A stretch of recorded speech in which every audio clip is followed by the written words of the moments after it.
तो एक और बड़ा मामला निकलकर सामने आया तो वह अयोध्या राम मंदिर में चढ़ावे में 7 करोड़ रुपए की चोरी के दावे को लेकर अब बड़ा सवाल उठ खड़ा हुआ है।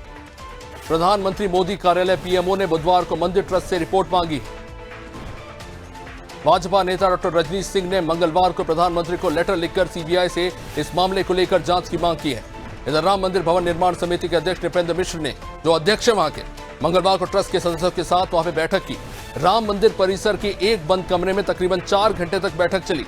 सूत्रों के मुताबिक इस बैठक में चढ़ावे की राशि, उसकी उपयोग और लेखा जोखा जैसे तमाम मुद्दों को लेकर चर्चा हुई और इसके बाद सपा प्रमुख अखिलेश यादव ने सरकार से इसको लेकर सवाल पूछे। हालांकि अभी तक स्पष्ट नहीं है कि वहां पर स्थिति आखिर है क्या। जांच की बात तो हो रही है, आखिर देश की सनातन आस्था से खिलवाड़ करने वालों के पीछे कौन लोग हैं, ये सवाल पूछा जा रहा है। इनके पीछे कौन लोग हैं, चढ़ावे में कथित तौर पर चोरी करने वाले वो लोग कौन हैं, इनके ऊपर क्या कार्रवाई की गई, कितने लोगों को अब तक पकड़ा गया है और क्या कार्रवाई अब तक हुई है। दरअसल समाजवादी पार्टी सरकार में मंत्री रह चुके पवन पांडे ने रविवार 7 जून को दावा किया था कि राम मंदिर से 5 से 7 करोड़ रुपए तक की चोरी की तथाकथित संभावना है। एक बार फिर से दोहरा दूं, तथाकथित चोरी की संभावना है। अभी तक स्पष्ट नहीं हुआ है। अब इस मामले पर ट्रस्ट के महामंत्री चंपत राय ने सफाई दी और कहा कि ट्रस्ट का समय समय पर आंतरिक ऑडिट होता है। अब आपको एक और चीज बता दें कि जो नोटों की गिनती होती है वो सीसीटीवी कैमरे के सामने होती है, 40 लोगों के बीच में होती है और फिर इसे बैंक में पहुंचाया जाता है। इसमें ट्रस्ट और एसबीआई बैंक के प्रतिनिधि शामिल रहते हैं। अभी तक ऐसी कोई भी बात निकलकर सामने नहीं आई है, लेकिन अगर ये सवाल उठ रहा है, ये अपने आप में एक बड़ा सवाल है। मैंने प्रधानमंत्री जी को पत्र ही इसलिए लिखा था कि ये जो विपक्ष आरोप लगा रहा है श्री राम जन्मभूमि तीर्थ ट्रस्ट पे, उसकी जांच करा ली जाए। और बड़ा अच्छा है कि प्रधानमंत्री और पीएमओ ने इस पत्र का संज्ञान लिया है और उन्होंने जांच के आदेश दिए हैं। ऐसा मुझे समाचार पत्रों के माध्यम से सूचनाएं मिल रही है। देखिए, विपक्ष का काम ही है सिर्फ नेगेटिव नैरेटिव फैलाना। विपक्ष समय समय पर उन्होंने मुद्दे उठाता रहता है और उसी के माध्यम से 1-2% वोट इधर उधर करने के प्रयास में हमेशा लगा रहता है, लेकिन विपक्ष का नैरेटिव सफल नहीं होने पाएगा। विपक्ष आप भी जान रहे हैं, इससे पहले भी उन्होंने नेगेटिव नैरेटिव फैला के कुछ नुकसान किया है, लेकिन अब वो काट की हांडी बार बार नहीं करने वाली है और उसका कोई फायदा नहीं मिलने वाला। लगता है पॉलिटिकल एजेंडा है क्या? Total political agenda. आप खुद बताइए कि ये पॉलिटिकल एजेंडा नहीं होता तो आप बताइए श्री राम जन्मभूमि तीर्थ ट्रस्ट ये सरकार का है, भाजपा का तो है नहीं। अगर इनको आरोप लगाना था तो ट्रस्ट के ऊपर लगाते, इन्होंने भाजपा के ऊपर क्यों लगाया, सरकार के ऊपर लगाते, लेकिन ये भाजपा को क्यों टारगेट कर रहे हैं।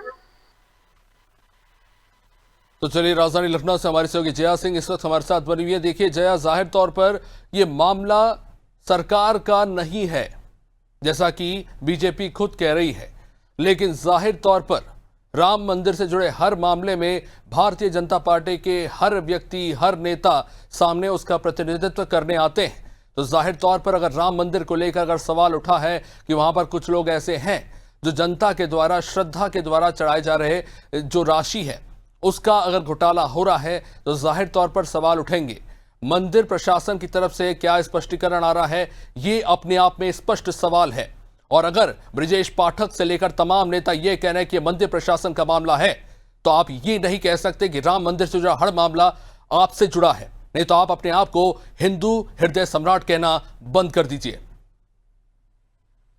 देखिए अभिषेक, सबसे बड़ी बात है कि जिस तरीके से अयोध्या में श्री राम मंदिर की जब जब मंदिर की स्थापना नहीं हुआ था तब भी इसको एक तरीके से सियासत का मुद्दा देखा जाता है, और जब मंदिर बन गया इसके बाद भी कहीं ना कहीं विपक्षी दल इस पर सियासत करने की भी कोशिश करते हैं, ऐसा भारतीय जनता पार्टी कहती है। हालांकि अखिलेश यादव ने किस आधार पे ये आरोप लगाया था कि 5 से 7 करोड़ के रुपए की जो है वो दान पेटी से चोरी हुआ है। उनके नेता तमाम पवन पांडे जो क्षेत्रीय नेता कहे जाते हैं, लगातार उनके बयान भी वायरल होते रहते हैं। उन्होंने भी पुख्ता सबूत देते हुए ये कह रहे थे कि ये जो भी हम बयान दे रहे हैं वो बहुत स्पष्टीकरण के साथ दे रहे हैं। हालांकि इसमें लगातार जो है श्री राम जन्मभूमि तीर्थ क्षेत्र के ट्रस्ट के जो महासचिव हैं चंपत राय, लगातार इन बयानों का, इन आरोपों पर वो स्पष्टीकरण देते नजर आए। और उनका साफ तौर पर कहना है जिस तरीके का भी आरोप लगाया जा रहा है राम जन्मभूमि में चोरी का, वो पूरी तौर से वो कहीं ना कहीं गलत है और भ्रामक सूचना दिया जा रहा है। इससे कोई इस तरीके का सूचना नहीं है कि चोरी हुआ, क्योंकि जिस तरीके से तमाम राम जन्मभूमि में कोई भी अगर दान आता है तो उसका नियमित ऑडिट किया जाता है। जो भी अधिकारी हैं उसको ऑडिट करते हैं, उनके मौजूदगी में उसकी गिनती होती है, और ऐसे में वो कहीं ना कहीं पारदर्शी तौर पे में जो भी गिनतियां होती है उसके अपना पक्ष रख रहे हैं। लेकिन तमाम जो समाजवादी पार्टी के नेता हो या खुद पूर्व मुख्यमंत्री अखिलेश यादव लगातार आरोप लगा रहे हैं। हालांकि भारतीय जनता पार्टी के प्रदेश अध्यक्ष जब पंकज चौधरी से इस बात को लेकर सवाल पूछा जाता है तो साफ तौर पे कहते हैं ये संगठन का विषय नहीं है, ये सरकार का विषय नहीं है, ये ट्रस्ट का विषय है और ट्रस्ट इस पर जवाब दे तो ज्यादा बेहतर होगा। और अखिलेश यादव के हर आरोपों का जवाब देना हमारे लिए नहीं है, ये पंकज चौधरी कहते हैं, यानी कि जो मौजूदा और ऐसे में ये भी बात है कि भारतीय जनता पार्टी के ही नेता कहे जाने वाले रजनीश सिंह को दिया है, कहा है कि इसका बेच हो राम मंदिर जो भी हुआ है रुका हुआ है, तो कहीं ना कहीं भारतीय जनता पार्टी नेता वो कहीं ना कहीं अब जमीन पे और बाहर निकल के आ रहे हैं और जांच कर रहे हैं।